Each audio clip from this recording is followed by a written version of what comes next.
অনেক সাধারণ ছাত্ররা আমাদের সাথে ঘুরলেও সারা জীবন ঘুরলেও কোনো লাভ হয় না। কারণ এখানে একটা সিস্টেম হচ্ছে কিছু বই পড়তে হয়। আপনি যদি ইসলামী ছাত্র শিবির করতে চান তাহলে শুরুতে আপনাকে সমর্থক হতে হবে। কোরআন হাদিসের একটা মিনিমাম অ্যামাউন্ট তাকে সেই স্কুলে পড়ুক, মাদ্রাসায় পড়ুক, যেখানেই পড়ুক না কেন মুখস্থ করতে হয়। এটা তো ক্যাডার ভিত্তিক সংগঠন আমরা বলি। বিসিএস ক্যাডারের যে সিস্টেমগুলো, যে একটা ধাপ থেকে আরেকটা ধাপে উন্নীত হতে হয়। ইসলামী ছাত্র শিবিরেরও রিক্রুটমেন্ট সিস্টেম এবং শৃঙ্খলা ডিসিপ্লিনারি সিস্টেমগুলো ওইভাবে এস্টাবলিশ করা, যার ফলশ্রুতিতে প্রতিটি স্টেজে আমাদের কিছু প্রশিক্ষণের ব্যবস্থাগুলো থাকে। যেমন আপনি যদি ইসলামী ছাত্র শিবির করতে চান তাহলে শুরুতে আপনাকে সমর্থক হতে হবে।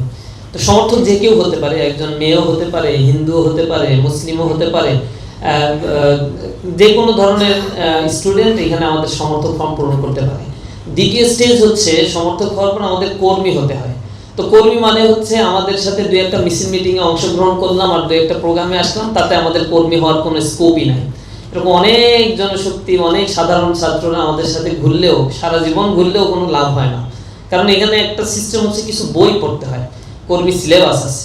এই সিলেবাসের মধ্যে কোরআন, হাদিস এবং ইসলামের বেসিক ফান্ডামেন্টাল কিছু নর্মস, ভ্যালুসগুলো এখানে ইনক্লুড করে দেওয়া, যেটা করলে সে মোটামুটি ইসলাম সম্বন্ধে জানবে, 5 ওয়াক্ত নামাজ পড়বে, সহিভাবে কোরআন পড়া শিখবে এবং 5 ওয়াক্ত নামাজের যে মানে তাসবিহ তাহলিল এইগুলো তাকে শিক্ষা দেওয়া হয়। এই শিক্ষাগুলো হলে তাকে একটা ভাইবা নেওয়া হয়। যদি আমরা মনে করি ইসলামের নলেজের দিক থেকে মোটামুটি সে কিছুটা জানে, তখন তাকে অ্যাসোসিয়েট, সাথী হওয়ার জন্য চেষ্টা করতে হয়।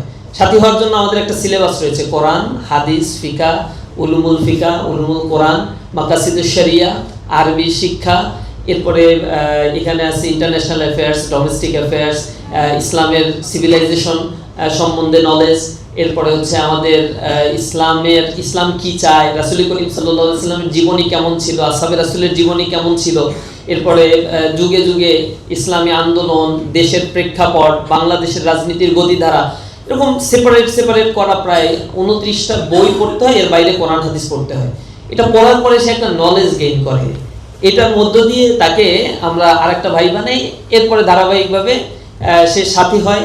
সাথী হওয়ার পরে তাকে সদস্য হতে গেলে আবার 79টা বই পড়তে হয়, পুরা কোরআন অর্থসহ পড়তে হবে, রাসূলের পুরা সিরাত পড়তে হবে এবং কোরআন হাদিসের একটা মিনিমাম অ্যামাউন্ট তাকে সেই স্কুলে পড়ুক, মাদ্রাসায় পড়ুক, যেখানেই পড়ুক না কেন মুখস্থ করতে হয়। তো স্বাভাবিকভাবেই ইসলামের এই নলেজগুলো তার ভিতরে যখন দেয়া হয় তখন সে আসলে বুঝতে পারে যে তার ডিউটিটা কি। এখানে একটা বড় বিষয় হচ্ছে আন্তঃকোন্দল, দলীয় ফ্র্যাগমেন্টেশন, বিভাজনটা কেন তৈরি হয়। প্রথমত হচ্ছে পদের প্রতি লোভ যদি থাকে। তো আমাদের এই সংগঠনের কোন স্তরে কেউ নির্বাচন করার সময় 34 নম্বর ধারায় বলা আছে পদের প্রতি লোভহীনতার দিকে অবশ্যই খেয়াল রাখতে হবে।